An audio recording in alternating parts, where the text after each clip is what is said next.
School Health Unit sa Department of Education Cebu City Division posibleng morekomendar og suspension of classes sa mga tunghaan aron masigurong di mataptan sa gikahadlukang coronavirus ang mga tinun-an.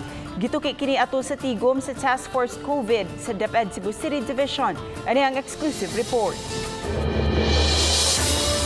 Sa tigom sa mga naglangkob sa task force nga giumo sa DepEd Cebu City Division nga naglakip sa mga personnel sa School Health Unit, ilang gituki ang mga lakang himuon aron siguradong malikay ang mga tinun-an sa posibleng pagkuyanap sa COVID-19. Mato ni Dr. Denise Nicole Orlanda, Division Medical Officer 3 sa DepEd, nga plano nilang irekomendar sa kadagkuan sa DepEd Cebu City Division nga isuspenso una ang klase sa mga tunghaan. Inyong i-recommend to suspend ang klase? Primary prevention is better than cure. Nga wala pa man sa cure sa coronavirus, so mas maayo nga i-prevent yun siya. Maglikay gyud sa mga close contact or kanang large gatherings kay diha ang possible transmission. Samtang ipadayag ni Dr. Riamar Angtud, ang Cebu City Division Superintendent, kung ugaling mahitabo ang suspension, kinahanglan nga adunay resumption sa klase aron makumpleto ang required number of school days. Kung mahitabo gyud nga suspend ang klase, doon naman po may mga modules nga magamit ana, doon naman may mga alternative mode of delivery sa instruction, na modules nga mahatag.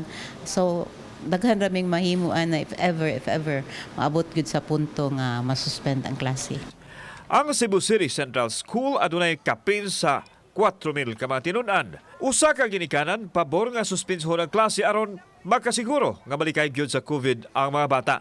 Apan ang usa ka amahan na anugnan kung mahuno ang klase nga hapit naman mahuman busa kumplitoho na lang. Kuyaw man kay gud ang kuan coronavirus.